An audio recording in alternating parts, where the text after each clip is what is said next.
Hello, and welcome to another episode of Break the Cycle with me, your host, Joshua Smith. Hope everyone's having a wonderful Tuesday. It's Tuesday. It's almost Thanksgiving. I'm stoked for Thanksgiving, even though I'm working 6/12s this week. Oh. Yeah, dude, it's fucked up. I'm working Monday, Tuesday, Thursday, Friday, Saturday, Sunday, all 12. I'm only off on Wednesday.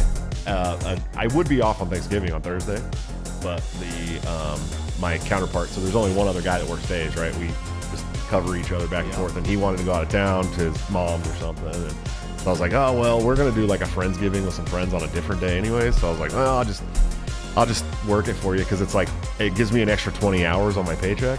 It's a holiday spirit. Of all overtime, because I automatically get 8 hours paid anyways, even if I was off.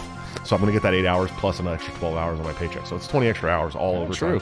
I'll take it. You know what I mean? Why not? Why not put in a little extra time? I got kids. Christmas is coming up. You know what I mean? I gotta buy Christmas presents for 1,000 children, and that's not easy, dude. It's not an easy thing. You saw a pain, and most people would see a pain in the ass. You saw an opportunity. I saw an opportunity to help your family. Yes, because I have so many damn kids. That, like, dude, Christmas just breaks me. Thankfully, we get a little bit of a Christmas bonus. A little bit, you know what I mean? But, man, Christmas breaks me every year. And the first year when we got our adopted kids, right, it was like I wanted to give them the world, you know? I wanted them, and I was like, now I have to try to keep up with that every year. Yeah, you set the bar. I set the bar high, dude. We got a great show for you guys tonight. I'm stoked. Before we get into it, of course, check out toplobster.com, the man, the myth, the legend, my good friend and partner on Break the Cycle, where you can get this great Scott Horton In the Wars hoodie that you see me wearing tonight, and make a great statement with it, by the way, by using the term BTC at checkout for a 10% discount, or you can join the Patreon Subscribe Star. Become a member of our YouTube channel under all of our videos by hitting the join link, where you can get into a private Discord server and get up to 30% off of all of his new gear up to 2 weeks before it goes to the general public. I think there's a couple days left on like his 10 newest designs, including the Gaytheon design, which is my favorite. If you guys aren't aware, Raytheon actually sent a cease and desist letter to my good friend Top Lobster to try to get him to shut down because he made a shirt making fun of Raytheon. So instead of getting rid of the shirt entirely, he just changed it to Gaytheon and put the rainbow flag on it. Pretty cool shirt, man. I'm a fan. Yeah, so definitely check it out and help out my good friend Top Lobster. Now, if you guys are subscribing to the show at like a $5 to $10 a month range, and you're buying Top Lobster's new gear, you're actually saving money and supporting both people. It's really cool, man. It's a good way to get things done and support people in the movement that are doing cool things, like Ryan and AJ and me and Top Lobster and all our good friends that come on the show. So, and you know, we do have the goal of flying guests out in the future, and we have to build the support to get to that point. And it'll get us a lot bigger guests, and you guys will have a much better show. So, it's a good cause. I promise you. It won't all go to Christmas presents. And of course, executive producer of the show, anthemplanning.com, for all your emergency and crisis planning needs. Check them out today. See what they can do for your business, home, or personal life. They're doing a wonderful job that the government has historically sucked at much cheaper and much more efficiently. They help organizations solve unsolvable problems in the technology and HR arenas. They serve their clients all over the country, but in specific areas currently. Their team leads by example. Anthem consultants have led their own organizations through demanding periods of change. Now they help clients succeed in the face of technology and personnel challenges. They're just amazing people. Amy Lepore is one of my favorite people in the world. I'm happy to rep her brand here every single time we do the show. It's worth it. Don't tell them I'd probably do it for free, because then I might have to do it for free, but I do love them to death, and I appreciate them working with my show for as long as they have. They've been around damn near since the beginning, man. Them and Top Lobster pretty much since like week 5 or something like that. They've been around, so Dang. Love them to death. Great people. Good for you if you own a business. Definitely check them out. They're going to help you do some great things with your business, save you a lot of headaches, save you a lot of money. But we do have a great show for you guys tonight. Before we get into the guest and all that stuff, let's check in with my well-haired, beautiful co-host, Mr. Ryan Kurt. Sir, how are you doing tonight? I call you beautiful every time, dude. Every time, buddy. Have you not heard me say that? Beautiful, well-haired guest host? Yeah. It messed with you? It's kind of fucked with your tism a little bit? He is a beautiful man. Speaking of tism, I gotta do my thing. Yeah, he's gotta bring... Okay, if you could drop some Yep Cox in the chat for our good friend the Tist over here. He needs some help with some Yep Cox. So if you could drop Yep Cox in the chat. And of course, my other great, amazing, beautiful as well co-host, Mr. AJ Fisher. Sir, how are you doing tonight? Doing fantastic. Good. A little bummed. My TikTok got nuked over the weekend. So You're not muted. You're not muted. Not over here, at least.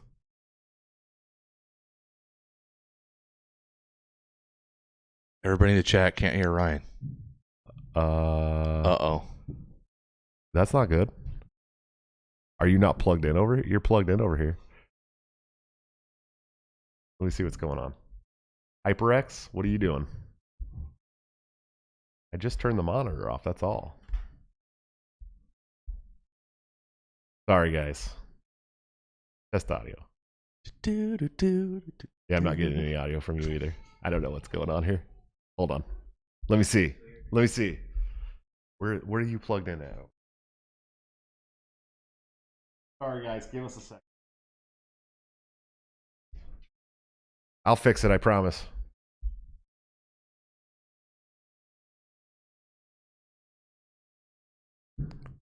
Yeah, I don't know what happened. We did lose your audio entirely, though. Very strange. I've never seen that happen before. I don't know. Undo. Yeah, this is really weird. I've never seen this happen before, guys. I'm so sorry. Of course I boomer it tonight. Oh, somehow I changed your device on here. That's why. Here we go.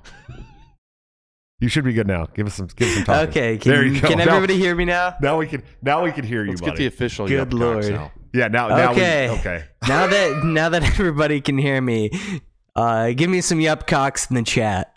I wonder if Dave can hear you now. Probably not. No, Dave. No, of course not. We're still gonna have that problem. It's just how it is. Wishful thinking, guys. We're back. We got Ryan back. I'm excited. Sorry for the technical difficulties. That sucks. It's gonna be really funny on the audio portion of this, though, when people are like, "What the hell is going on?" This quiet part here. Guys, we have one of my favorite guests, one of my favorite people in the world.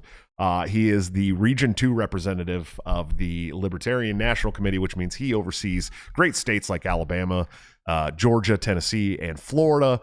He is a double author. That's like the double champ, right? Like that's like when Conor McGregor was the double champ. He's a double author now. Champ. He's the people's champ. He is the author of the Compact of the Republic, came out quite some time ago, and a new book called Thomas Paine: A Life of Radicalism. He is my good friend, Mr. Dave Benner. Sir, how are you doing tonight? I'm great, man. Thanks for having me. I'm still cracking up over that cease and desist letter, actually. Dude, it was pretty fun. One of the greatest things that ever happened. I mean, I don't think you could get better free marketing. I mean, if Raytheon would have just shut the fuck up and not said anything, he probably wouldn't have sold 1 million other shirts. But instead, he got to ride out on that. You know what I mean? Like a fucking white knight with a horse and a sword, and he's like, "Yeah, bitch, I got a cease and desist from Raytheon." And so instead of taking the shirt down, we're just gonna call him Gaytheon, and we're gonna put the shirt out. And of course, he sold them. You know what I mean? And why wouldn't he? But you can get that shirt for 30% off if you go into the Discord right now. I'm pretty sure there's still a code for that. Dave, man, how you been, man? Dude, I'm great. It's going pretty well, man. Going into holiday season, just excited to get the book out, and everything going on in the party and movement and everything's great. So. Yeah, absolutely, dude. So you got a new book out.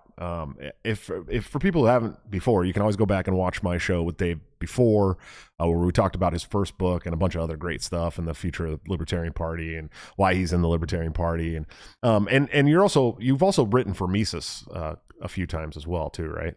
Yeah, I've contributed to Mises Institute, 10th Amendment Center, sometimes the Abbeville Institute, Intellectual Takeout, a few others, Lou Rockwell. So I've contributed to libertarian think tanks for almost a decade now. That's right. I forgot about also the 10th Amendment Center, which is way cooler. Hey, I love the Mises Institute, but 10th Amendment, dude, that's like... I can't pick between those two, man. Those are the two best libertarian bastions. That's like where the good people go. You know what I mean? Like when you have Mike Mahari and Mike Bolden together at one place, you know that place is just solid, dude. I mean... Now we're talking. Mike, first of all, Mike, I consider Michael Bolden, one of my very best friends in the world. And we've only hung out probably a handful, maybe 10 times ever.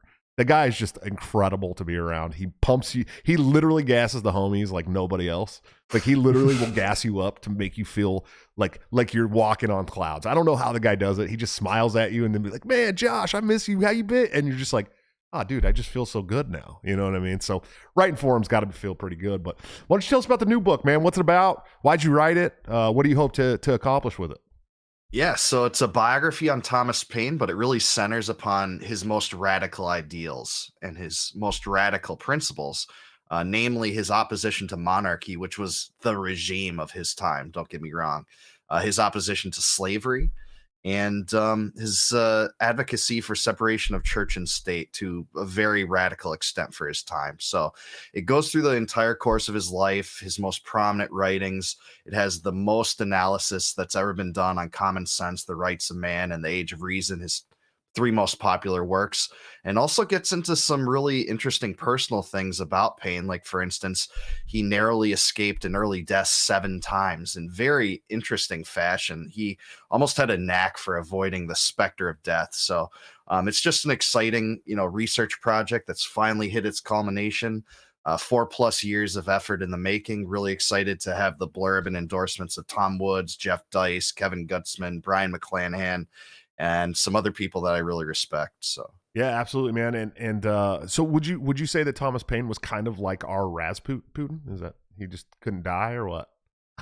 in a way, yeah. I mean, there's crazy situations, from his first voyage to America where he almost contracted, a serious fever and died. He had to be bedridden several weeks afterward in Philadelphia under the care of Benjamin Franklin's personal doctor, to almost being executed in the French Revolution.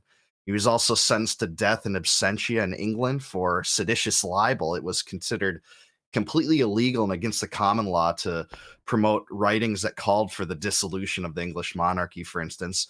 And then one of the most obscure is a rum-induced neighbor almost shot him to death through the back window of his home in 1805. So all sorts of weird situations that he got out of. He is our good old Rasputin. That's yes, many times over. That's pretty crazy, man. And so you said, listen, I do study history as much as a man with 6 kids can get around to studying history. Okay. I know I like to think that I know quite a bit about the founding. I like to really shove it in liberals' faces, especially when they start talking about nobody knows what they meant when they wrote the Constitution, that there's literally all kinds of papers that explain why they wrote things into the Constitution that they can read that will tell you directly from the mouths of the people who did this stuff. But one of the clapbacks I get quite frequently is, well, the founding fathers were racist slave owners, especially if you bring up Thomas Jefferson or somebody like that. Now you're telling me that Thomas Paine was anti-slavery and wrote extensively about it, right? So that can't be totally true of all the founders, right? Absolutely. And, there were several ardent abolitionists in Paine's time, but it was pretty radical. Like, almost the entire founding generation would have had moral qualms with slavery, but very few, really had a concrete thought about, what's the most feasible route to placing on a path to extinction. But Paine was an ardent abolitionist from his first days in America. In fact, one of the first writings attributed to Paine was a pamphlet called African Slavery in America. Now, there's some historical conjecture amongst scholars as to whether Paine actually penned this, but either way, he had the editorial discretion to have it published in the Pennsylvania magazine that he served as editor of.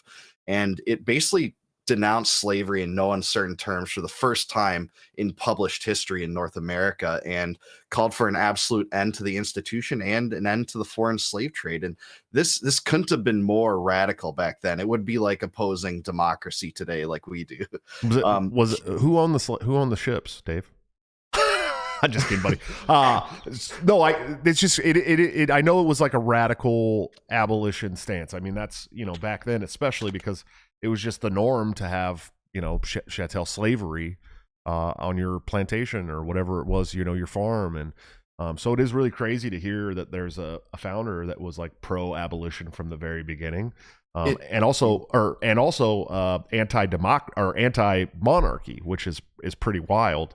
To hear about, especially in this day and age where we're constantly, especially libertarians, we're constantly arguing, well, what's better, democracy or monarchy, right? It's like, it seems to be the constant hot topic issue and hot button issue.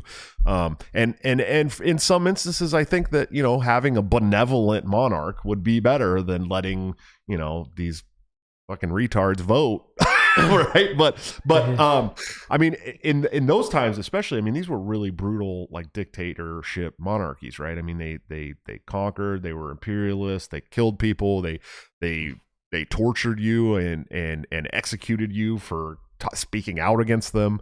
I mean, so what? I mean, when you're reading about this stuff, I mean, and you hear someone talking about how like having a benevolent monarch would be better than democracy. I mean, what is that?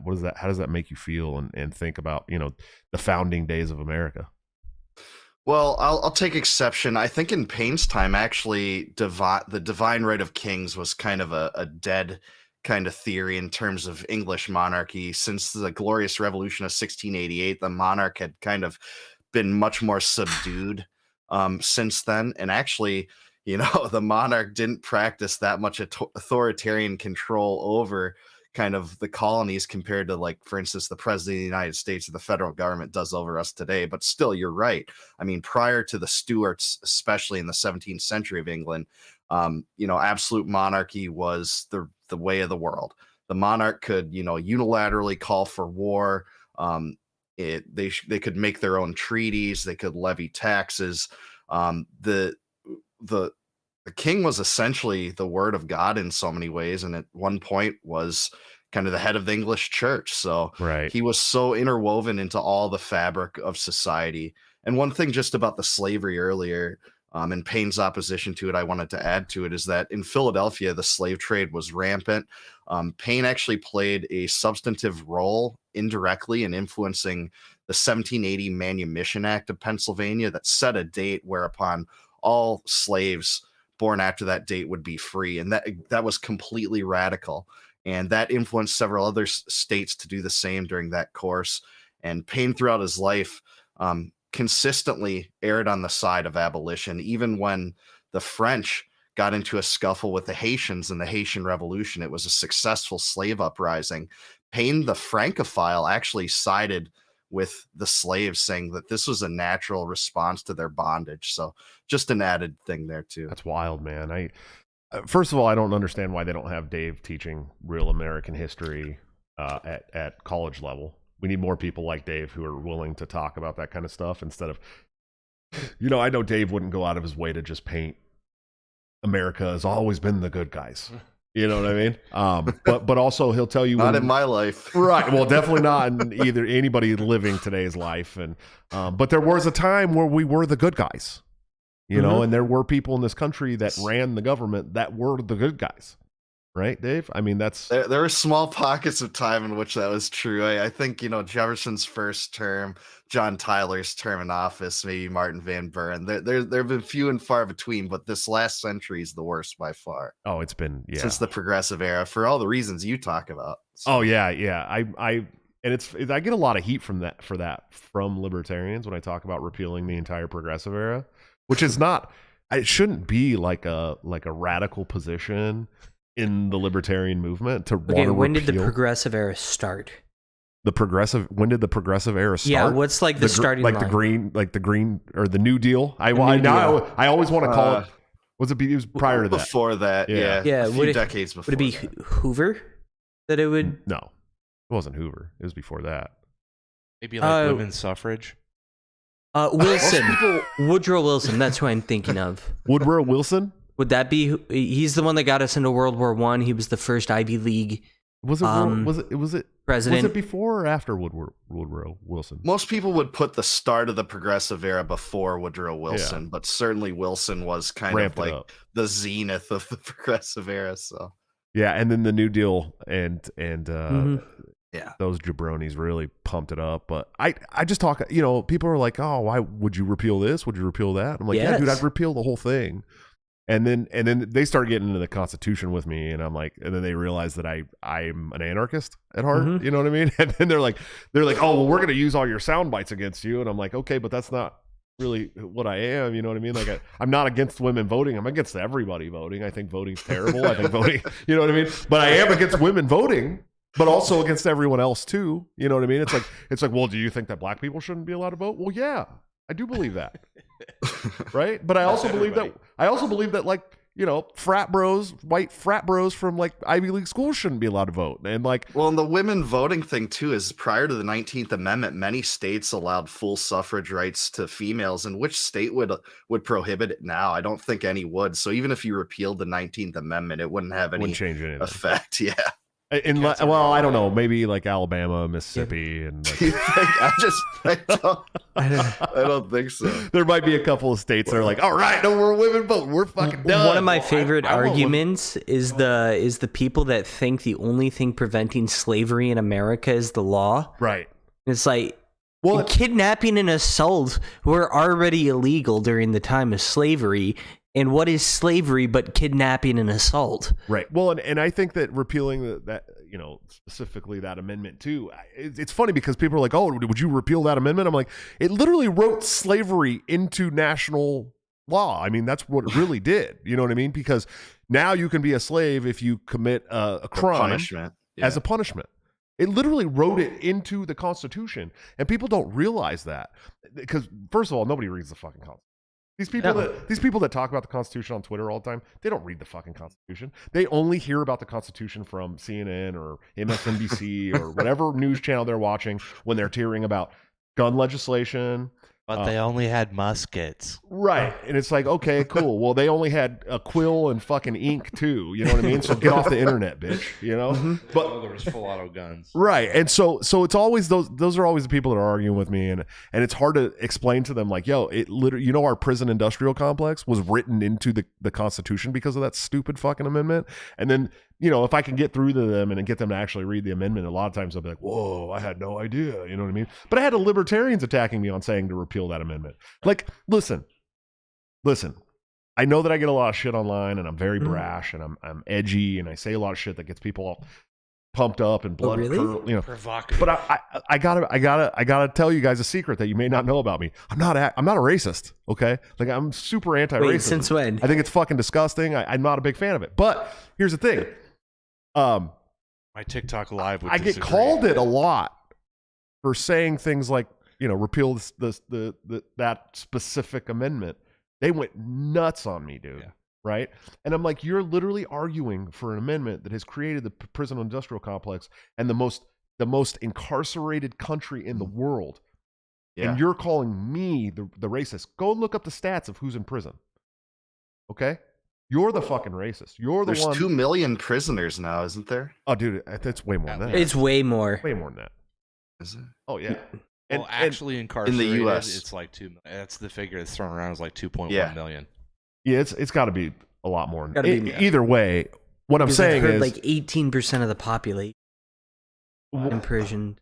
That's the number I've heard thrown around, but I it's don't a know lot, if it's dude. true. Has been It's to prison. it's Maybe a not shit- currently Oh, okay. incarcerated, but has been to prison. yeah, And it's you know, a shitload. we talk about the progressive era, but we can go much further into history, and we can talk about how the welfare state, the prison industrial complex, the war on drugs has actually written into laws racism. Okay, it's destroyed the nuclear family in the black community. Mhm. Welfare. Purposely, it was always done purposely. Okay, Absolutely. to get people more dependent on the government. Now Let's incentivize you to not have a dad in the household. How do we do that? right. We pay you. Well, and so I just watched. So you guys know another secret that you may not know about me is I'm super anti-communist. Okay, I don't know if you guys are aware. You've Dave never might mentioned. be, I don't know. I know it's a shocking thing. But Oh my fiance, I've read like the Communist Manifesto, and I've read Bakunin and Proudhon, and like I love Bakunin. yeah, Bakunin's great, and so is Murray Bookchin too. I mean, if you want to talk about like anarcho-communists and mutualist like philosophers, I think there was some really great ideas, especially in mutualism. I think Proudhon was a very smart man. I think that mutual aid is a great idea. If we had more mutual aid in the United States, I think we could convince the leftists to stop voting for fucking more government. Okay, I really do. I believe that. But I've read all these authors, right? Like I've read these people. Because there was a long time, especially around like 2014, 2015, 2016, where I was constantly arguing with communists all the fucking time. And I knew like I was not going to be able to present an argument that would make any sense to anybody around me if I didn't understand their ideology, right? And so I had to go and sit down and read the shit. And so I was already like really beefed up on this anti-communist thing because I think it's bad. I think it's led to millions and millions of deaths around the world. I think that it's always hidden in some other agenda to try and push this communist. It's cultural Marxism, and you can say whatever the fuck you want. They literally talked about that at the Frankfurt School. The Fabian Society literally talked about cultural Marxism and how they had to get themselves into these cultural positions to push a communist agenda. Okay, but then last night I watched a movie, and it was really fucking cheesy. It's a documentary called Agenda, The Grinding Down of America. I don't know if you've ever seen it. It was made by state rep from Idaho. And it was cheesy, but man, they were talking about all this stuff, and it brought back these feelings where it's like, yo, everything that we're watching right now, we've been warned about. Everything that we're watching in America right now, today, we've been warned about for fucking decades, dude. But whether it was Yuri Bezmenov or people defecting from the Fabian Society or people defecting from all these outlets that were literally created to infest our culture with communism, we've been warned this is what's happening. And if you bring it up, people are still like going to call you a racist and say all these bad things about you. But you have to fucking be able to put your head down and fight through that, because we need to wake people up. You know what I mean? We have to wake people up. What was the appeal when you were arguing with communists? What was the appeal? What did communism appeal to in people that adopted that ideology? What did you discover? Listen, Lenin said it very specifically. Okay, there's communists that are evil. Okay, and then there's the useful idiots. And he said the useful idiots are just as important as the smart people, because they're the ones that they're preying on at the end of the day, right? They're the ones that are like, hey, this ideology is about love and equality and acceptance. And so when that ideology was brought here, I'm telling you, it was wrapped in these really great sentiments, dude. I mean, equality sounds great. When I talk about how equality is like or the myth of equality or egalitarianism being a revolt against nature, as Murray once said, Rothbard, it doesn't feel good to say those things, right? But I just know that that's how it is. I know that's how things are. It's not because I want them to be that way. Yes, I would love to cure, poverty and world hunger, and yeah, dude, I have a big heart. I take in kids that aren't mine, and I want people to be loved, and I think that's all really good shit. So of course, even for me as a young kid, hearing these policies that are like, oh yeah, we're going to make everyone equal, everyone's going to have all their food, you're not going to have to worry about food scarcity anymore, all this shit, it was really appealing. Right. And until you get into the real world and understand that life cannot work that way, that you have to go out and get what you want, especially in a government that's the style of the American government today, where they're constantly trying to look for ways to take more from you. You have to be able to understand that love and compassion is really good, and you can have it in your community. But outside of that, you got to worry about your own family, man.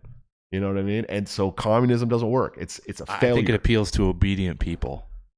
Well, all government ideologies appeal to obedient people at the end of the day. It harnesses their love for another human being. If you're not an obedient person, you're going to eventually become an anarchist, right? I mean, at some point, you're going to be like, wait a minute, what the fuck do I need this government for? What are they doing for me? Or maybe not disobedient, but independent. Right. Independent on your own. Dave, what is the government doing for us? Fleecing us of half our wealth, executing endless wars overseas, destroying the currency, setting up a surveillance apparatus, destroying our posterity through debt. What is it not doing that's, to our detriment? It's fucking horrendous, dude. I don't know how I just don't understand. It's got to be like super obedient people or something, because I don't understand how anybody can look at the U.S. government today and think to themselves, yes, we need more of this. And I used to say it on the show in the beginning of the show all the time. Right now, or as soon as the show's over, go and anything.gov online. Okay? Anything, IRS, education, whatever it is, go to it and try to set a goal to get to something that's going to give you any kind of real information on what you need to do to do whatever it is that you need to do with that website. And then come back and tell me if you think the people that made that website are the people that you need to run your daily life. Because they're fucking horrible. They're horrible. Listen, I don't know if I might have talked about this on the show, but recently the IRS for my taxes last year kicked me back my taxes and said, sorry, we've declined all of your dependents.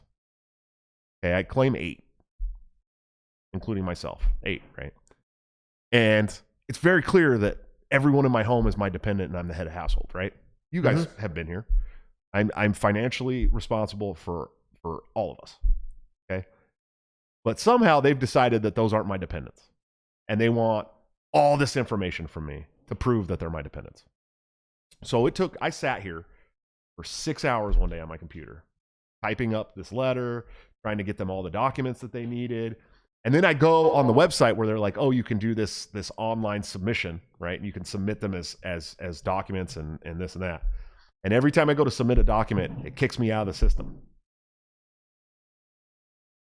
I spent all day working on this shit. Oh my and God. It kicks me out of the system. Finally, I'm like, okay, I'm going to upload all this shit to my phone. I'm going to go sit on my couch and watch TV and try and do it from my phone. It took 20 minutes for each individual picture to download onto that system. I fell asleep in the middle of it and woke up and it kicked me back out of the system again. Well, remember Obamacare? Remember Obama's website? Right. It was like $300 million or some shit, and it didn't work. It crashed. Like, it's a boondoggle. Every time they spend tax dollars to do something, it's a boondoggle. Right.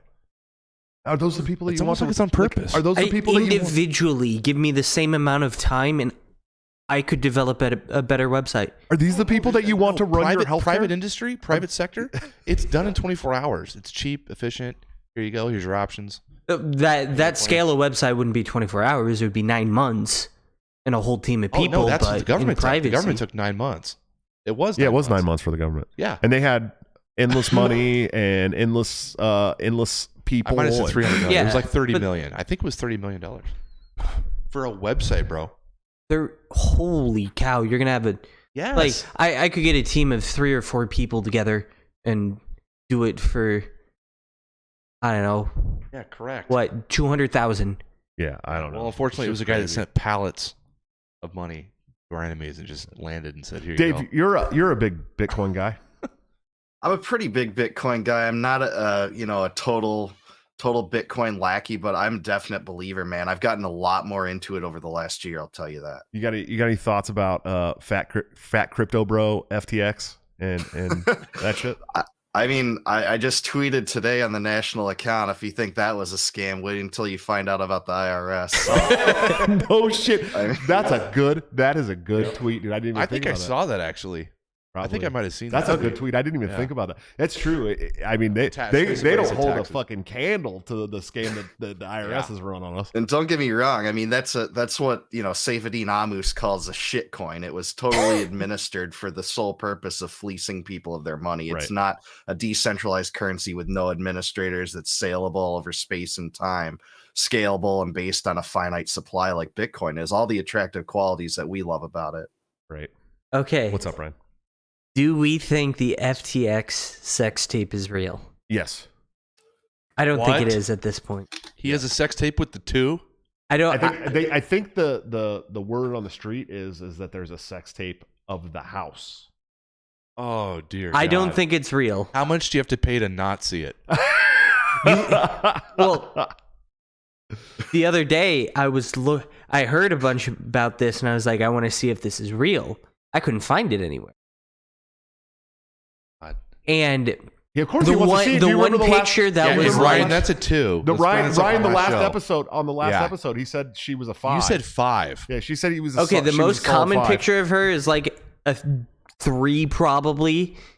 Ryan, Ryan. But the there are day other after you said pictures where that- she's a 5, where she doesn't have super It was his fault. baggy eyes and The whatnot. day after you said that, it was Anthony Cumia's show. They talked about exactly the same thing, and so one of their producers said she was a 7, and they argued. They all said She's she got was a like 2. I gotta stop that saying quiet, the cute J-word. nerdiness about her that, like, from a distance, if you You guys are making me use the Lord's name in vain right now, and I was baptized on Sunday. Okay. Oh my god! You know, for you guys that don't know, I professed my love for Jesus this weekend and with my son. So it was pretty. That was a hell of a post. Yeah, it was nice, dude. I really enjoyed. I really enjoyed it. It felt good. I felt like when I came out of the tub, that I was like, all right, this is a new start. It's a new lease on life. Yeah. I can change things about myself and try to be more righteous. So I enjoy that. I think it's a good thing. Mhm. And I love my church too, because my church, I don't go to an Orthodox church yet. because I don't think my kids will like our Orthodox church very much. So I go to like a really hardcore. They're kind of border on evangelism, but they're definitely like more about like the old traditions there. I want to come visit. Yeah, it's a cool church, dude, but it is a mega. It's a big one. Dave, you're pretty religious, right? Absolutely, man. I'm a Christian. Attend a local Church of Christ. I am very involved in kind of many of the duties. Sometimes I lead the communion and prayers and stuff like that. So absolutely, man, it's a big part of my life. Nice, dude. And it's gotta be rough. You gotta be pretty true to your principles to write about and be in support of separation of church and state when you're your first duty is to your God, right? Yeah, interestingly enough, I don't necessarily think so, because I think that God made the mind free, and what people like Jefferson and Madison and Paine said about it is by having church and state so intertwined was essentially placing man's mind in bondage, like a slave-like state where, people couldn't even become, a civil officer unless they swore an oath to a particular denomination. And what kind of, if God is true, why would he need that kind of command on earth? It just doesn't, it kind of contravene natural law in their minds. Sure. This is a really interesting topic. I've really been getting into like theology a lot more. In fact, Julia and I last night had probably like an hour long, like almost heated argument about it last night. It was like, we weren't really mad at each other, but it was like, it got really like passionate, you know what I mean? Cause we were watching the show about communism, and then we got into like the death of Christ, and I was like, oh, who killed Jesus, right? And like we got into this conversation because she's like listens to this rabbi that she really likes, but he's a messianic rabbi, and I was like, that's not real Judaism, you know what I mean? Because they worship Jesus, and real Jews don't. I mean, they don't support. They don't. It sounds like Christianity with extra steps. Yeah, that's why I told her. I said he's a Protestant who wears a yarmulke. Like that's what he is. You know what I mean? They worship math. Yeah, and so we've been having some really cool, and I've been really getting into like the history of theology and really the history of the Bible for the first time. I've read the Bible several times, if you can believe that, but I never like studied it, and I never studied the history behind like these events. And now I've been getting into it. I'm like actually like learning the names of different people, you know what I mean? Like and like the names of like sect, like Jewish sects, and like the all these, because they were really like different sects. SECT, but yes, sects. Yes, I was going to. We know what you were going to do. I was going to spell it out. You're like a 14-year-old kid who just had sex for the first time. We know what you were going to do. My buddy here it's been like 4 months. It's been like 4 months. He's our buddy Ryan here was a virgin until he got married for a couple months ago. Mm-hmm. And so he's our good dude in the crowd at a bunch of really bad centers for sure. And then AJ doesn't believe in God, so we're like yin and yang. It's perfect. Yeah, it is really good. And I'm like somewhere in the middle now, but I wasn't. I was big time center. Big time, dude. I had a lot of fun. You know what I mean? But now I've decided to give my life to Jesus. And studying, it's been cool, man. I like how you're into the history of America and American history. It's been really great for me to read like BC and then the death of Jesus and the stuff that happens afterwards. I mean, it's been really interesting to actually like look that stuff up as opposed to just reading in the Bible, but like actually Googling things and like learning is like about the Pharisees and how much history are you getting into as far as like biblical history versus written history? Like, have you heard about like the Graham Hancock stuff? Sure. You're talking about the difference of like me reading history outside of the Bible, or yeah, I mean like how much in the Bible do you take literally as a literal story versus allegory? I mean, I as a Christian, I take the Bible pretty literally, and that was another one of the conversations that we had last night. Was my fiance's like, well, you have to take things into context, and I was like, no, I don't. Right. She's like, yeah, you do. I was like, no, I don't. I can claim that I'm a sinner and not follow every word of the Bible, but I could still take the Bible literally. Yeah. You know what I mean? Of course, I'm not going to go stones my fiance if she looks at another man, right? Of course, some of the context of the Bible is fascinating because like. The flood? Well, what was the whole world at that time? That was 2 civilizations of about 1,000 people apiece. And when was that flood? When was it? The 8th generation of humanity. That's when it was. Okay. Yeah. Was it 12,500 years ago? No, I don't know, but there less is than like 5,000. evidence of a huge Yeah, I know. flood That's what somewhere I'm in the saying. Middle East. That's where I just get off, because I wonder sometimes, like, are you losing the message sometimes to other Christians? This is me as non-Christian person saying, right? So, are you losing people when you take it literally rather than saying, hey, listen to this story. Here's the meaning of this story. This is how you can apply it to your life. It doesn't necessarily have to be factually correct the way it's written. Are you losing people with that message? Oof. And that's where I see a lot of people, like with the flood, it's like, oh, you couldn't flood the whole world. Well, when the whole world is, 2 small towns a couple miles apart from each other, You could. But also, you could flood that. But also, Ryan, we also need to take into account that the same people that say you can't flood the entire world are telling us that the polar ice caps are going to melt and flood the whole world. Yeah, there was a flood. I mean, the story of Gilgamesh, and every society that we've ever had recorded history, they have talked about a flood. Dave, how do you get into this history at all, or do you? Oh yeah, I mean, I have opinions on all this. Interestingly enough, though, my subject was a devout deist. He basically rejected all institutionalized Christianity or religion itself. He claimed that there is a single creator, but it was a clockmaker creator that simply created the world and left it to develop, on its own. Payne did not believe in any of the miraculous elements of Christianity, any of the prophecies. He thought, some of the things were written out of hallucinations in the Bible. He basically thought that the way that we can discern the creator's existence is through logic and through nature. So very interesting religious beliefs that made him a total pariah. I don't agree with basically any of that. Sure. But Payne was an interesting guy in that regard. The Age of Reason Part 1 and Part 2 made him a total outcast in many circles, especially in the U.S. when it was going through a second Great Awakening, like one of the biggest bursts of Protestantism. Yeah, absolutely. And I mean, Did Payne ever do psychedelics? Did you ever find evidence of Payne doing psychedelics? I don't think so. He was fond of brandy at times, but I think that many of the historians think that he was more of a drunkard than he really was, because of it was a lot of his adversaries saying stuff. But there's no recorded history that, I don't think the prevalence of psychedelics was such that, it would be like today anyway. Those guys back then were all drunks, dude. All of them. Yeah. They all were. It's funny when I went and visited Philadelphia, and we went and saw what's the name of the building where they actually signed the Declaration? Independence Hall. Yeah, Independence Hall. We went in and checked it out, and I was in my head, I'm thinking, dude, this was literally, it was like me and you and like 4 other dudes, 5 other dudes, and then like a group of other dudes, and they were all hammered, and they're like, yeah, fuck the monarchy. We're gonna this is gonna be our independent, like, freedom state. We're gonna sign this shit, and this is what it's gonna say. Like, I bet those dudes were just having a good They time. never saw the success.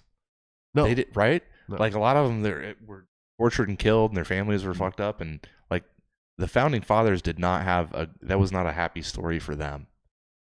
Was it? Many of the signers certainly fell on hard Yeah. times, or captured by the British, had their entire wealth and livelihood and property seized, stuff like that for sure. Yeah, Not all of never them, saw it. obviously. I mean, Jefferson and some people remain, very integral to how history played out since then, but you're right.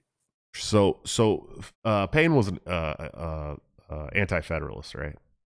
Well, it's interesting you asked that. So Payne kind of went through a transformation during part of his life. So he wasn't in the United States when ratification was a hot button issue. He had already gone to Europe at that point, but he tended to agree with the Federalists at that time on many major things, and was very close friends with George Washington at that time. Sure. But as things happened, he started to believe that the Federalists had completely betrayed the constitutional system and the Americans, especially through the Jay Treaty, which he really thought was a slap in the face of the Frenchmen he thought should be due repayment because of their assistance that they gave to the Americans during the Revolution.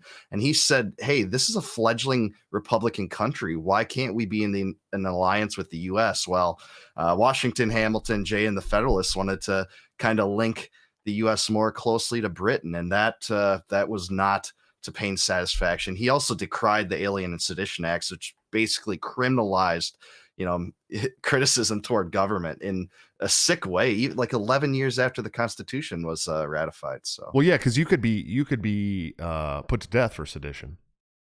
not in the U.S. Is it- You were either fined up to $50,000 or placed in jail for 2 years as a maximum penalty. But that amount of money is about like 65,000 now or something like that.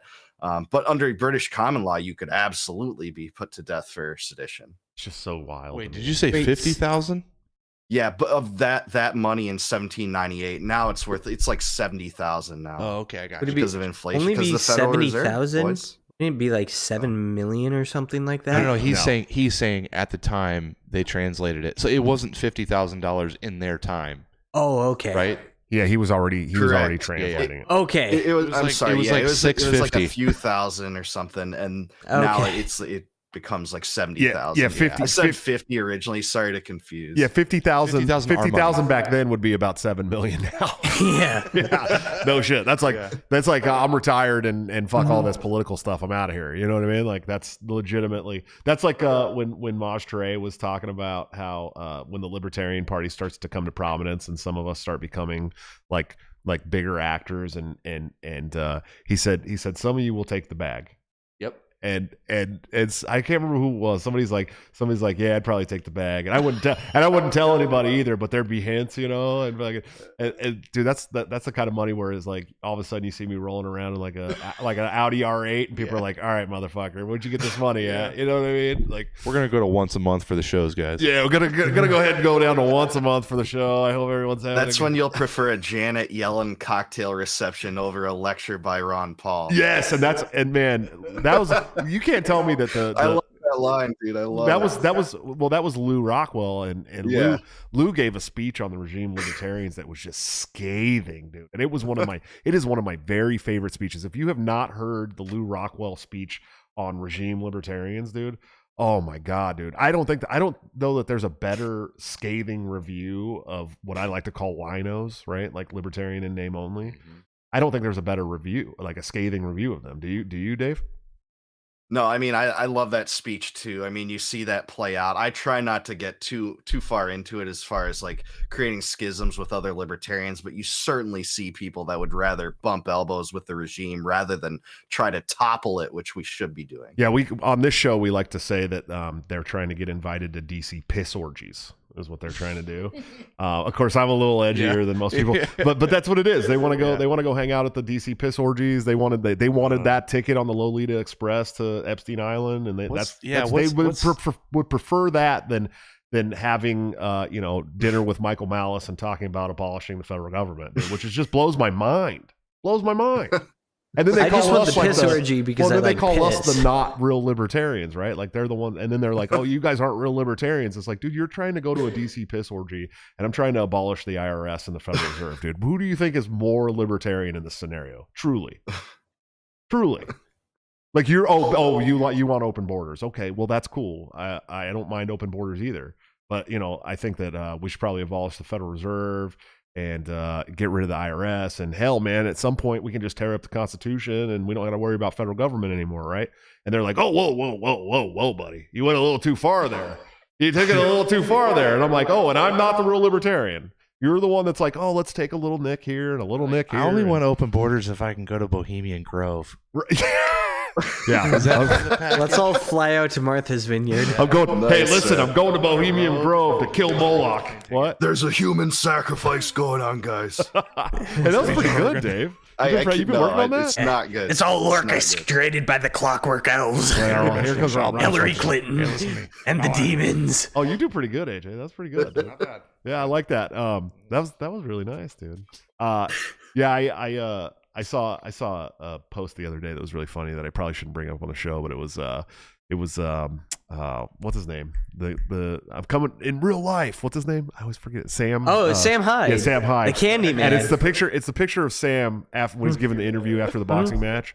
It's like, Moloch, I'm coming to Tel Aviv to your temple to kill you. I was dying, dude. It's the funniest thing I've ever seen. And I know that's like anti-Semitism to a lot of people because they can't handle memes that are funny. But It's a joke. Dave, why did you guys post a anti-Semitic meme to the Libertarian National Party social media? Well, we didn't. I mean, I don't want to get too far into it, but I kind of see both sides of the debate that transpired after. Like, Sure. so it was one of those things that, it split a lot of people, and I know it's contentious, but I don't know. I don't want to get too far into it. But Yeah, I honestly didn't even know that it was like Wait, anti-Semitic. are you talking about the FTX meme? I mean, obviously we Oh, didn't God. either. Yeah. Obviously. Well, I took. I don't concede that it was anti-Semitic. Like, I don't think anything about that meme shows that like Jews are inferior or anything like that. Especially, okay, I'm married to a Jewish woman. Reed is Jewish, his family is, and Dave Smith, who's on the committee too, is Jewish. It behooves us to say it's just utterly dishonest to say that we are intentionally posting anti-Semitic. But then stuff. it's funny because if you say that stuff, like I tell people all the time, my dad's side of the family is Israeli, right? They're Jews. They're like by heritage and ethnicity in terms of how people put it, because I don't think that's how that works. I think it's a religion, and if you don't subscribe to the religion, you shouldn't be calling yourself Jewish. But I tell them that, and they're like, so Jews can be anti-Semitic too, and I'm like, that's also true because they definitely hate the Palestinians, and Palestinians are Semitic people, but they also don't believe that anti-Semitism has anything to do with Aramaic-speaking people or Arab-speaking people, even though the definition of Semitic is literally Aramaic. But remember, these are the same people that think black people can't. Right. They're also the same people that tell me that I'm Jewish because I have Jewish heritage, but that I'm not Jewish because I don't practice the Jewish faith. Which We is like to call that double think. Yeah, it's double think. It's double speak is what it is. Sure. But yeah, I didn't see it either. I mean I could see the comparison to the meme that's like people think is the anti-Semitic. clincher was the hands were traced. Yes, the hands were traced over a merchant. Come happy, on, what they call it, the dude. happy merchant meme or whatever. Yeah. And at some point, the happy merchant meme was made to caricature of greedy Jewish people. Yeah, it's a joke. But it did come out in a joke. National Socialist comic. Like, so I understand why people. I hold hadn't that. seen it prior to that day, so a lot Right. of this kind of was new info. It was over your mystifying head. me. It was over your head. Yeah. And it was over most people's head. If they hadn't have brought it up, no one would have even fucking known. But I they don't had think to. most people. I mean, that was one of the most well-performing tweets we'd ever made. I don't think the vast majority of people had any clue. It was people very familiar with, this niche anti-Semitic meme. Many of our haters, believe it or not, Well, are yeah, very because familiar with this. they stuff. spend their entire life, Mhm. accusing people of racism and anti-Semitic. It's like the Nietzsche meme or Nietzsche saying, right? Like, be careful when you stare into the abyss because at some point the abyss will stare back. Mm. I called John Hudak from the Fakertarians out on that 3 years ago. I saw what it was. I saw the writing on the wall and the way they were trending because I helped found Fakertarians. I was one of the first people that had something to do with creating the Fakertarians. Okay, I was on their I little actually board. didn't know that. Yeah, I was on their little board, and this was years. I mean, we're talking 2016, dude. Okay, that's how long it's been around, and it was supposed to basically be a troll page to troll Liberty Hangout. Okay, if you guys remember Liberty Hangout, and that was funny to me. And like, I liked TJ Roberts. He's my friend still. I appreciate him, even though he's Republican and people don't agree with him. And I even like, I like Justin. I think Justin's hilarious. I even like Caitlin Bennett. We used to have personal conversations. Like, I don't have any problems with them as people. Maybe we have policy disagreements. That's fine. Sure. But it was funny to kind of go back and forth with Liberty Hangout and have this troll war, right? That's what it was supposed to be about. But then they started attacking people like Eric July and Tom Woods and who else? Larry Sharp. They put out a meme talking shit about Larry Sharp, and I was like, I'm out. I'm fucking out of here. These are good people that you're attacking, and it's not about a troll war anymore. You guys are getting mean and shit. And I saw the writing on the wall, and then it just got worse and worse and worse. And then they started coming after me and shit. And I'm like, and I told John, I said, dude, be careful about staring into the abyss. This is the famous Nietzsche quote, because at some point the abyss is going to stare back. You're going to become what you hate, dude, and you have become what you hate. That's literally what they have become. They become what they hate. They are the people that they were going after in the beginning, right? And it's like, dude, I don't know how else to put it to you. Like, not every single thing that you disagree with is anti-Semitic or racist or misogynist, and sometimes people say, brash, edgy things. I know. I do it all the time, dude. I really do. You guys have no idea how many tweets I have written and had to cancel. Okay? Hundreds, dude. I am holding back, dog. Okay. Did you screenshot? And there's some fucking fire tweets I could have put out that would have got me, 100,000 views. I guarantee it. But I was like, it's a little too edgy. I don't like that.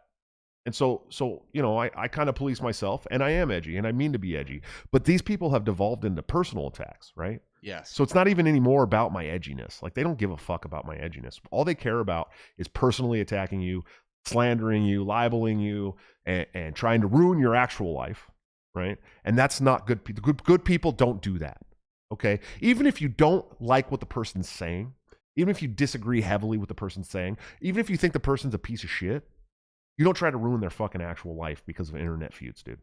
Like, that makes you a bad person, right? And I've never done that. Like, I've never tried to ruin somebody. There's people out there that have called me a deadbeat dad. They've talked shit about my kids. I told you guys that. You guys know they called DHS on us. They fucking have called my job several times, dude. I mean, a lot of times. They've called my jobs to try and get me fired from my work. I mean, they've really tried to ruin my life. And by extension, ruin my family's, like my kids' life, because I'm the sole provider for my kids, right?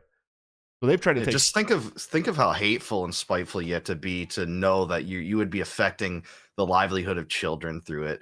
Yeah. I'll be honest, Josh, me and you have a little bit of a different approach on this. I tend to, not give it a second thought, but I can understand how you've had to, defend yourself and your honor several times. So yeah, and I know that, there's people that are even on my side. They're like, "Oh, dude, calm down," and I'm like, "No."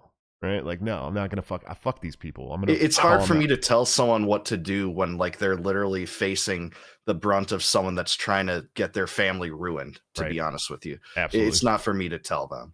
Before we go too much further, I want to say Quest Fanning, thanks for the $2 super chat. Yeah, thank you so much for the cock. Yeah, that I Dickie so Walnuts, desperately desire. Dickie Walnuts, thanks for the $2 super chat. He says he'd much rather go to piss orgies with Josh than see Malice.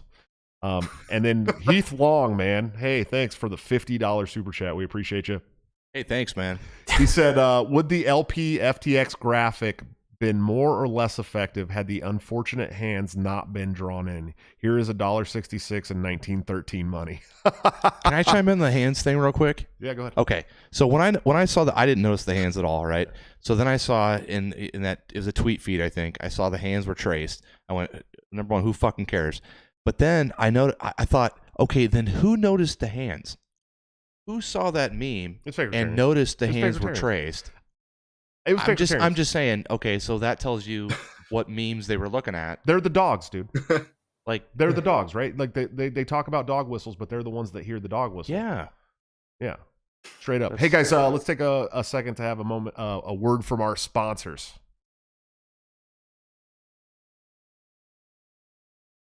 Josh is boomering it again. Yeah, I am. The tree of liberty must be watered from time to time with the blood of tyrants. The official spirit of 1776. Smooth, flavorful, Merlot. For any revolution, tyrants are losing their heads over this wine.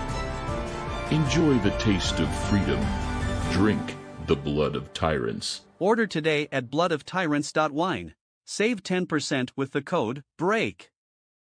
All right, guys. Nice little word from our sponsor. Definitely check out the Blood of Tyrants wine.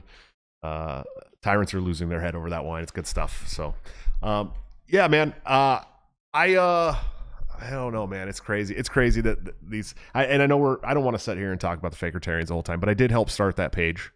And I thought it was. What gonna be haven't fun. you helped start? Like, seriously. That's true. And then yesterday, a blast from the past popped out of nowhere. Several years before we started Fakertarians, I actually started Think Liberty. And prior to that, we had the Dankertarians, which got taken over by lefties.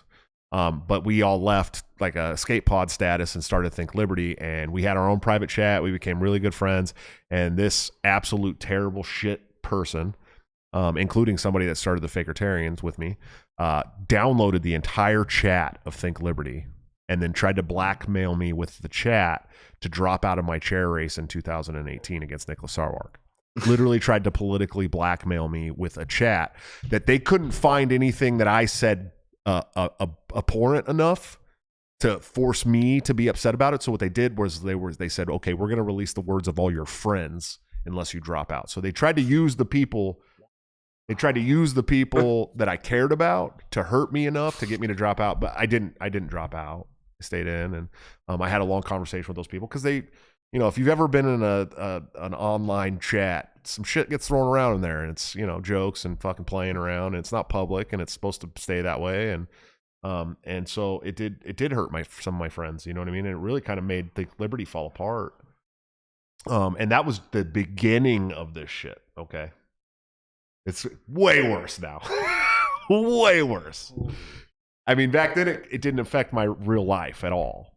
Now it affects my real life on a daily basis, dude. So these people are fucking terrible. You're a restrained dude. Oh, you have no idea, dude. Dude, somebody on TikTok said you better take off your girlfriend's name from your Instagram profile because she might get bothered. And I wanted to murder people. Yeah. So that was one of my primary concerns about starting to go public, not anonymous, with some of my more controversial takes, is that people would bother my family or start calling up my job or shit like that. Well, that's I would never, if I'm somebody online, a digital interaction, I would never in a million years think to try and dox someone and get them fired or fuck up their relationship or something. I don't know where that comes from, but I don't know. It's a communist school of thought. I mean, really, at the end of the day, it's communist tactics, right? That was part of when they came over here and started having their little fucking meetings. They're like, okay, this is what we need to do. We need to call people racists and bigots, and we need to infiltrate their culture, and we need to tear it apart and tear apart the nuclear family and tear apart Christianity, because they know that, if you have a strong Christian faith, you're not buying what the communists are selling. You know what I mean? And they know that. If you have a strong family that's self-sufficient and self-supportive and doesn't need the government or a strong man to come in and do something, you're not buying what the communists are selling, right? And that's they know that. So it's all part of that. It's all part of getting people dependent on the government, breaking up the nuclear family, breaking up Christianity, breaking all these things up so that they can get what they want, which is full control. So that's all. It all goes into and Saul Alinsky literally outlined this shit in Rules for Radicals, right? I mean, he laid it all out for everybody. It's like a precursor to cancel culture, then, basically. Cancel culture is all about shutting people up so that they can Censorship. fucking I mean, it's literally, that's what it is. It's them. Yeah, even Heath said it's the Saul Alinsky tactics. He just it's exactly what it is, dude. It's subversion at the highest level, dude, and into every single facet of our culture. You know what I mean? And it goes further than just our families and Christianity or religions, and I mean, it's everything. It's your job, it's your police institutions, it's your government institutions, it's your medical institutions, it's your if I say the term cultural Marxism and you automatically call me a racist or a bigot or say you're a Nazi, I discredit everything you have to say, because if you're such a fucking idiot that you don't understand the term cultural Marxism, fine, you're an ignorant idiot that doesn't understand cultural Marxism. But 90% of the time, when I say the term cultural Marxism to somebody and they start calling me a Nazi, I immediately know that they're a communist. Yeah. I immediately know that they're trying to subvert everybody who's watching the conversation into believing that I'm a Nazi, because I'm calling them out on exactly what the fuck they're doing. They're infiltrating our media. They're infiltrating our movies. They're infiltrating fucking everything. And it's communist, calling themselves progressives, calling themselves bleeding heart liberals. That's not what they are. They're fucking socialists, which is a stepping stone to communism. That's all it is. Okay? So I don't want to fucking hear anybody telling me that when I say cultural Marxism that I'm a Nazi or I'm a liar, because it's literally in their fucking texts. Okay? They talked about it in their little fucking group meetings, dude. The DSA talks about it at their conventions. That's what it is. They're trying to subvert our entire culture to win their fucking control. And that's it. That's what it is. I know I'm getting a little Alex Jonesy here. I'm going to start going off on the whole list. Well, there's a phenomenal episode of Timcast where No, sorry. There's no phenomenal episode.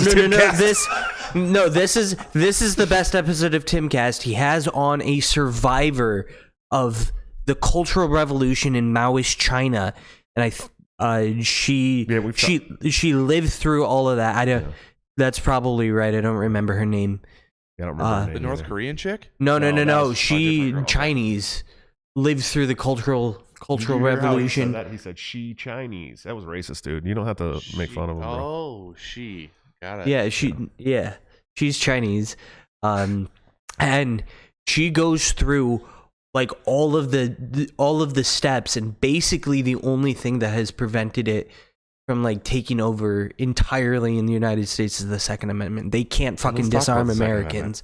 Otherwise, they would be able to accelerate. Yeah, it you can't even you can't further. talk about fucking with the Second Amendment around my Here we good go. friend AJ. He starts like you see his skin start Dave. turning Yeah. green and shit. Like Dave, why are the communists trying to disarm us, and what should we do about it?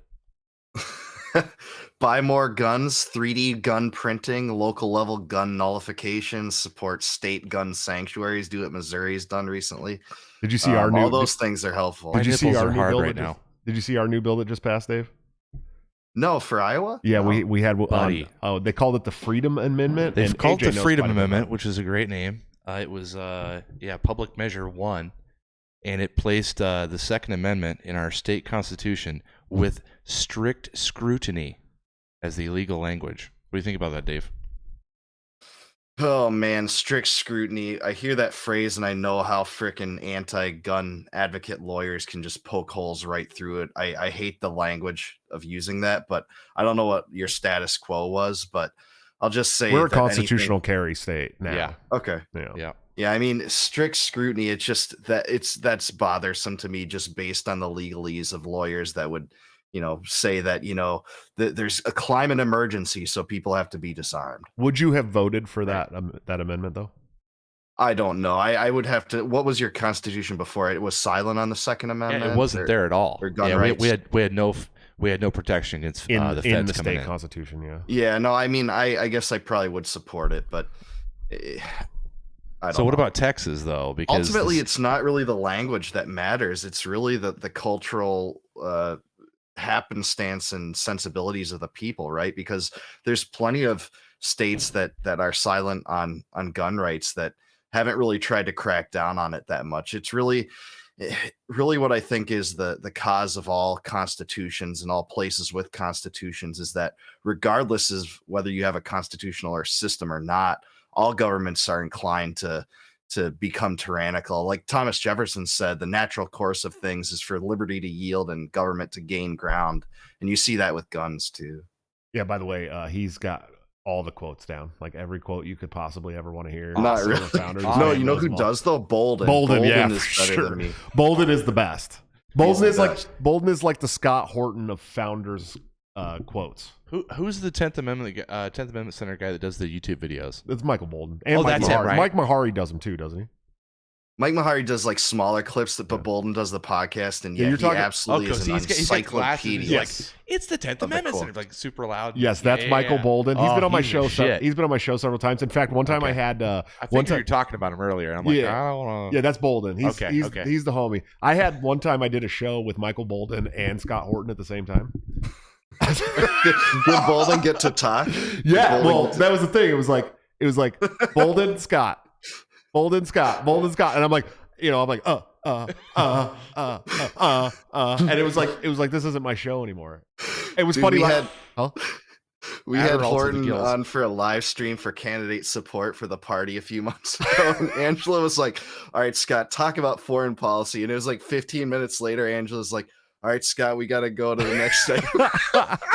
He's the best, dude. He's I my love him, but he's it's literally so one of my funny. favorite guests because I can go on and talk about my sponsors real quick and then be like introduce him and then be like, so Scott, tell me about Yemen, and then just pan to him and sit back and like have a drink and smoke and like it doesn't matter at all because he literally will go on for the whole show without stopping, without taking a breath. He'll drink eight Dr. Peppers, okay, during the show.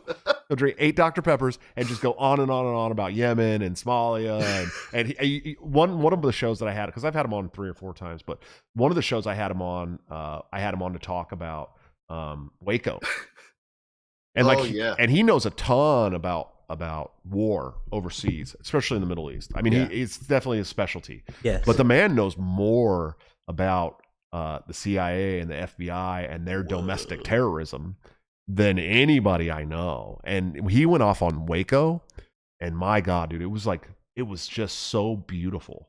Like, because he just knew every single facet, and he even argued with me on a few things that I was wrong about Waco. Really? Yeah, dude. Because I had done a show. One of my first shows was like on the anniversary of Waco. I think it was 1 or 2, episode 1 It or was 2. your first show. I remember it, and man, you know who would make a good guest that I think you could get? David Thibodeau. Yeah, that'd be Remember good. That'd be a good one. He's I a think you Waco could get him, man. survivor. He's so interesting, but you know a lot about Waco too, Josh. So Yeah, I've put a lot of study into it recently, in the last couple of years. I didn't know a lot about it growing up. I was under the impression that David Koresh was this terrible fucking shitbag. psych, yeah. That was right. So did you hear they started the hay bales on fire? What? Did you ever hear that the FBI accused the Davidians of setting hay bales on dude. fire? Oh, I know about all the stuff. Right. That's what I heard. I was like, oh, okay, wow, that guys are crazy. Yeah. And then I heard that, and I went, wait, what? There was like women and kids. Well, in you got to there. remember Like, this happened. didn't- You got to remember this happened when I was a little. You were even a little kid when this happened. Yeah, I was younger. Yeah, I was a little kid. What year was it again? 1993, 94? I always fuck that Yeah, up. I want to say I was in middle school. I wasn't 93, I born think. yet. I don't know. Let's look it up. But there's a I fuck it up. YouTuber by the name of I think it's 93. Yeah, 93. But I always fuck this Wendigo, I think it is, that does a fantastic video on Waco. It's like an hour and a half. It's essentially a documentary. There was a shitty Netflix Doesn't one. sugarcoat anything, and Did you guys Top like the Lobster series? actually is trying to do his merch. Yeah, so didn't. the series was off, I thought right? it was wasn't good. factually Yeah, correct. The siege was on February 28th of 1993, so it probably started in 1992 and went Yeah. into 1993 Yeah. because this was going on for a long time. Of course, they were legally buying and selling firearms Yeah. in Texas, and that was the excuse for them to be. They were arming up for they thought there'd be like a Walking Dead apocalypse. Well, they type weren't thing even going really on. arming up. They were legal. They were Yeah, they they were were a armed. little- They they were were armed a armed, little but they bit. were also legal. They were FFAs. I mean, yeah, they were legal. They went to gun shows and sold guns. That's how they made money for Yep. the compound. Right. And so, but I spent my whole childhood and teenage years thinking that these were really bad people that wanted to hurt people and did drugs and all this shit. And then I started diving into it. I was like, wow, they weren't even really a cult per se. I mean, The thing that gets me, man, is that Koresh was really active in his community, go into town, do all sorts of things. They could have if they thought they had something on him, they could have gotten him there. They did not have to subject all these poor people to this freaking 100%. war. Well, that's the same thing with the Ruby Just- Ridge. That's the same thing with Ruby Ridge too. I mean, they could have grabbed him at any time they wanted to, and instead they waited to siege his house.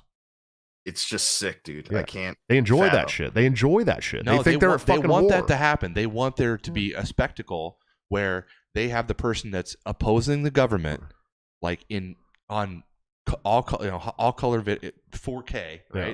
They want them in 4K, being put down because that's the message they. Well, you wanna also send. have to That's the understand image they wanna when send. Waco was happening.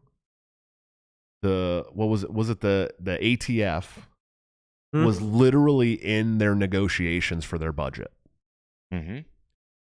at the time that this was going on. And to negotiate a budget with the federal government, you essentially have to spend every dollar of your last budget to negotiate a bigger budget to show that you need more money. Correct. And so they were going all out on this thing. That's why they brought in tanks and fucking all kinds of shit, right? Because they Right. needed to negotiate the budget. At the same time, some of the news networks were doing really badly. And they were like, oh shit, we got a fucking gold mine. It was like this perfect storm of bad shit happening. And it just happened to be these unsuspecting, who I believe, by the way, they were just like a spinoff of the Protestants. I mean, it wasn't like some crazy cult. Yeah, listen, every religious group like that, let's be clear here, Koresh was like having sex with a lot of his followers. Oh, right? sure. Okay. So we won't call it a cult maybe, but let's call it a sect. Any religious sect like that has a male leader. For some reason, that's what happens. It's a little eventually, weird, right? yeah. That's what happens Yeah. eventually. And I'm not gonna even, and I want plant just seeds in all these women. just like I said when I did my own spiel and show about it. I don't want to say that David Koresh wasn't a bag of shit. I mean, the guy could have been a huge bag of shit. I don't know him personally. As I don't long know. as everything was voluntary, I don't care. But I do know I do know that when they brought up the allegations of pedophilia, there had been 9 local investigations of the Branch Davidians. Right. And never once, nary a single hair showed that there was any type of pedophilia going on in Waco at the Branch Davidia compound. It was kind of a communal polygamous thing going on. 9 local investigations by different organizations, and not once did they find evidence of that. but it was all over the newspapers. It was the same. It's the same. It's what the federal government does. It's the same thing they did to Ross Ulbricht. He did not get charged or convicted of trying to hire somebody to murder witnesses. Correct. But in the newspaper, he was a murder for hire guy. Yeah.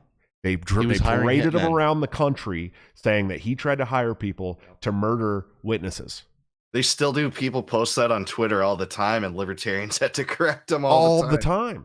Yeah. All the time. Which, let's be clear, he was doing the Silk Road, right? He did. He created the Silk Hold on. If he really wanted to do that, he could could've have done it. people murdered and He not could've get done it caught. very easily. Well, and you know what? The fucked up thing is, you know how they got him, right? You know how they got Ross? He ordered like a bunch of fake IDs. Oh, is that what it was? And they showed up to his house. That's how they got him. It's fucking dumb. Wasn't it in like a library in like San Francisco or something? Public library? I think the first time they made contact was at his apartment in San Francisco. Okay. And it was when they IDs were arrested delivered. him. He was in a public library. What was this? My fourth show that I did, Dave, was on like, Ross. You remember Every that? single I don't person remember in that but I library definitely remember besides your Ross first show is a on Fed. Waco.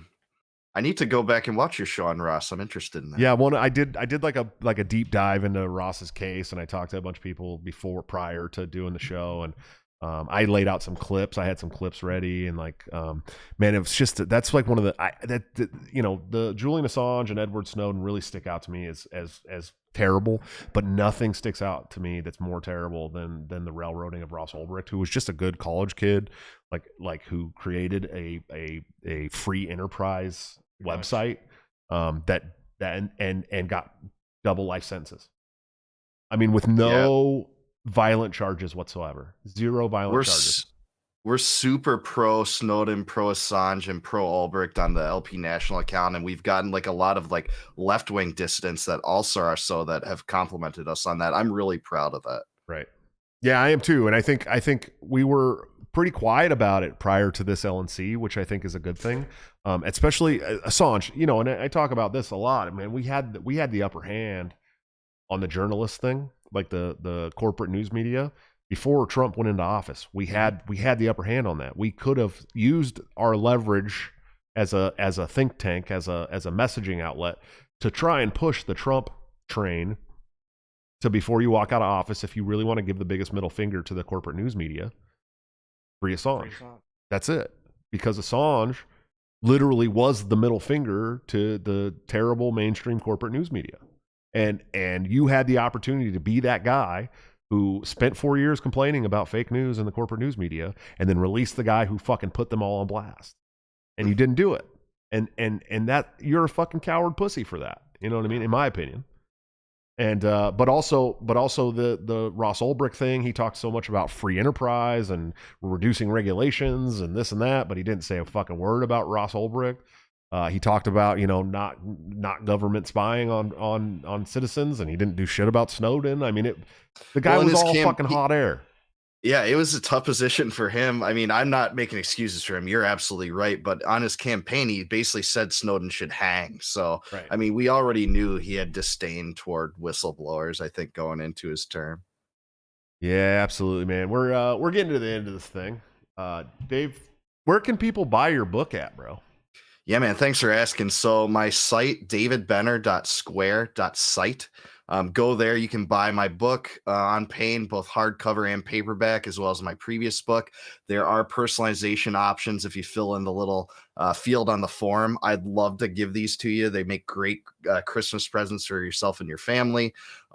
Please buy them. I'd love to hear what people think of it. Shoot me a message, DMs on Twitter, dbenner83, like you see on the screen. And just, I really appreciate anyone that has any feedback about the book or picks it up. So yeah, absolutely, dude. I'm a big fan of yours. I'll definitely be reading the book. Man, I'm, you already know. I don't need to sit here and gloat on you, dude. You're one of my favorite people in the world. Likewise, I consider you a great friend.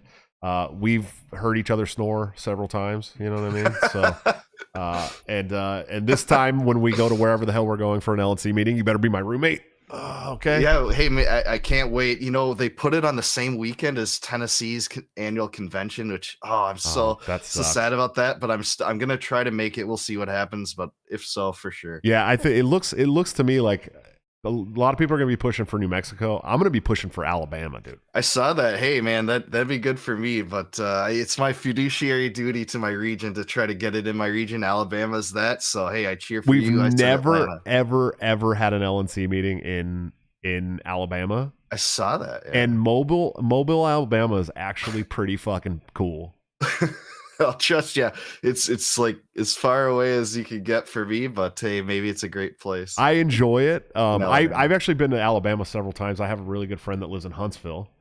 Oh yeah. And I also several years ago when I was, trying to juice people up to vote for me for chair in 2018, I put together a ballot access fundraiser for the Alabama State Party with Laura Lane, who was the chair at the time, and got like Adam Kokesh and some other people to come out and speak. And we raised. I did like an auction and all this stuff, and it was in Mobile. But I flew into Huntsville with my buddy, and we drove up down to Mobile. It's a hike. I had fun, man. It was a good time. I like Alabama too, man, a lot actually. It's a cool place, dude. Nice. It doesn't get the gas that it deserves, dude. Alabama. Does it have a waffle stop?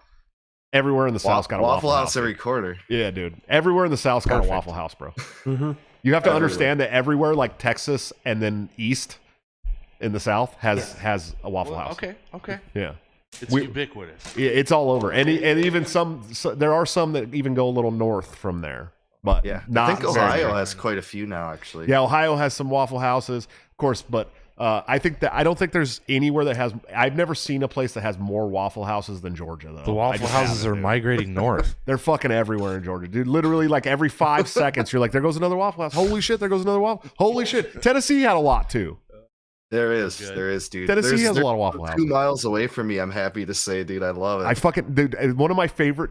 I'll tell you, it's one of my favorite things about being in the party for as long as I have and traveling as much as I have is like every time I go to the South, I get to have Waffle House, and I love the Waffle House. And you can have Waffle House at like 3:00 in the morning after it's drinking so all good. night long, and it's great. But you can only get it in the South, dude. Literally the only place. And, It's and great. also, It's like libertarians seem to just love it. I don't know what it is about the Venn diagram and that too, but it's very popular for LPers. yeah, There's a caucus. There's a Waffle House caucus. there is a Waffle House caucus, dude. Yes, absolutely.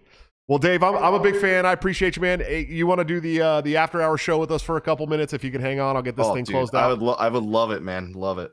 All right, awesome, man. Thank you so much. Guys, Dave is amazing. I know Dave more than just on like a digital level. He's personally like a great dude, like a really, really, really good dude. Super down to earth, super chill, very fucking smart. Like, I'm not a smart guy. I think everybody watching the show knows I'm not like a smart guy. You know what I mean? Like I'm not like super intelligent. This is the I'm first passionate. time I'm like stupid and passionate. You know what I mean? Like Just that's watching Ryan's face right now. Yeah, this is the first time I've met Dave. Clearly a smart guy. After just you were gonna say clearly smarter than me, weren't you? That's okay. that's not a high bar. You're an asshole. Yes, I am. I'm Thank you for allowed to call noticing. myself stupid. Okay. No, Dave is just amazing. I love him to death. Very, very smart. And you should support him. You should go check out his book. Both of them. Buy them both. Buy them both for Christmas. Gas the homie up, man. He's out here putting in 4 years of research on Thomas Paine to put together a book for you to read so that you can digest this stuff. Go pick it up. Pay for it. I'm gonna read it. You should. Sounds good. You should buy it. I'm not going to let you read my copy, okay? No, You gotta I'm buy buying your my own. You got to buy your own. Yep. Get it personalized. Get that so when he's a famous author, like a big famous author, you have the personalized version. You know what I mean? It's really, really important. Can I buy it with Bitcoin? I think you can. Cool. Let's bring Dave back for a second. Dave, can you buy it with Bitcoin? If you want to do that, I'm totally open to it. Just shoot me a DM on Twitter or on Facebook, but I can't facilitate it on my site, but I'd love to. I'm a big fan of Bitcoin. Okay. Yeah, Cool. could I Thank get a you, Dave. yep cock somewhere in the book? Bitcoin's super cheap right now. Yeah. Thank you, Dave. So you can if you personally hit up Dave I'm gonna do it. in the DMs, you can get it for Bitcoin. I would have been shocked if he said he wouldn't sell his book for Bitcoin. I would have been very shocked. I would sell literally anything you guys want to buy from me. I'll sell you for Bitcoin too. I think that Bitcoin is the only investment at this point. Stack sats. It's not an investment. It is an investment, but it's an investment into your future. I think, you know what I mean? It's at this point, the way that our money is trending, our fiat dollars are trending, man, it's all the writing is on the wall. It's going away. You know what I mean? believe it. So Convincing my 74-year-old dad to do I don't know about that. yeah. Guys, before we go, definitely check out Peace Hawk Coffee. My good friend Will Hobson is putting together this really awesome vision where he is going to be selling amazing coffee from places like Yemen and others, micro batch roasted coffee online, and he's going to be donating at least $1 minimum of every bag sold to foreign aid organizations that help war-torn countries such as Yemen and Somalia, Syria, etc. All the things that we are against, and helping those people who have been affected by those terrible imperialistic war policies. Check them out. Supporting stateside peace activists like myself and of course my friend Will. And let me get to the. I'm still trying to put together I want to put together a really good video for this for Will. But if you guys just go over to peacehawk.coffee, that's PEACEHAWK.coffee. You'll get onto a mailing list for the soft launch that is coming soon. I don't know a better way to buy your coffee. If you can buy coffee that's helped support war-torn people due to our bad, terrible militaristic policies, you should probably do it. We'll definitely be buying our coffee from there. Hopefully at some point he'll have some K cups, because we got it's time preference is rough for us sometimes, you know what I mean? So when I wake up, when I got to be to work at 5:30 in the morning, I'm getting up at 5:10. So I got about 10 minutes to get my clothes on, get my coffee made, and get out the door. So it's You can get things important. for K cups that you just put coffee grounds. I know. Yeah, we have them. They suck. We know that, Ryan. They're not tasty. But we're at the end of this thing. Ryan, before we go, you got anything? Follow me on Twitter at BulldogGamer28, and then also another big shout out to Heath Long for that $1.66 super chat. That was extremely $13.66. Yeah, but that was extremely generous. We appreciate it. Yeah, that was really great, man. Definitely, Heath. Thank you for that, dude. Really makes a big difference on the show. The more of those that we can get, the closer we can get to flying in real guests. Sorry, Dave, you're a real guest too. I just mean in-person guests. Yeah, and then the closer we'll get to the guest actually being able to hear me.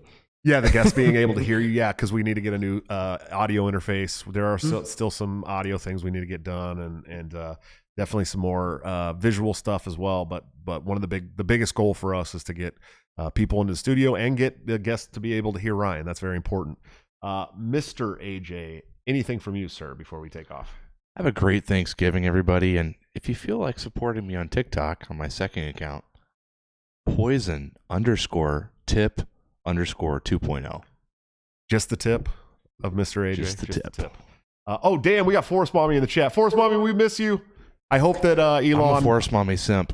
I hope that Elon soon unblocks Forest Mommy from her terrible...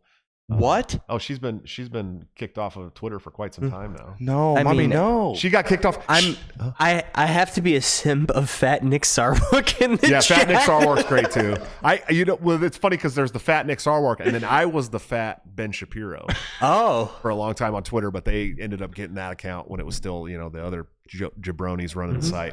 And I thought my fat Twitter was funnier than the Fat Nick Sarwark, but hey, Fat Dave Smith is out there too. Yeah, but Fat Dave Smith he's back. He had a child. He came back. Yeah. That's also one of my very good friends. Everyone knows who runs the Fat Dave Smith account. Everybody knows. So it's not. I just that's only not a know secret. him as Fat Dave. I don't know. Are you fucking kidding me? You don't know who is the Fat Dave account? Who's behind the Fat Dave Smith I know what he account? looks like, but It's fucking Cole from Tower Power Hour, dude. but they've only ever referenced him as Fat Dave when I've watched. Oh, They've only ever said he's Fat Dave. Well, he got into some trouble with his job and stuff because of Tower Power Hour. So it makes sense that they try to walk it back a little bit. But Interesting. yeah. Well, shit happens, dude. He's doing all right. But man, she says the account is working. Okay, maybe she's back on. Oh, FM Universe 84. Universe 84. Okay, well we're gonna follow Forest Mommy because I have an account too, Forest Mommy, but it is a anonymous account now, so I'll find you on there.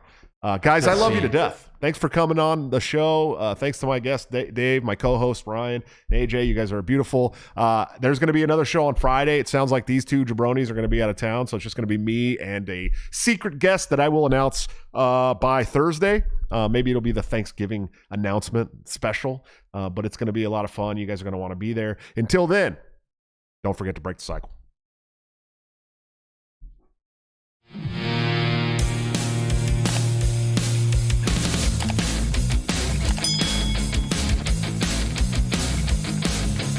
Due to legal reasons, I just have to explain. The lyrics of my last song may seem to contain a violent call to action in the verse and refrain, but I just meant it in Minecraft. The helicopter part was in reference to GTA 5 and the things you do. So any violence you commit, I am not an excuse, because I just meant it in Minecraft. Well, Chipper is my friend and he's constantly cold. Accusations of incitement getting totally old.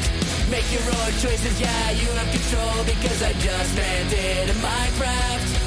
Obviously, I would never advocate force, unless there's due process and a trial, of course. And if you're convicted, we will make you a corpse in Minecraft, just in Minecraft.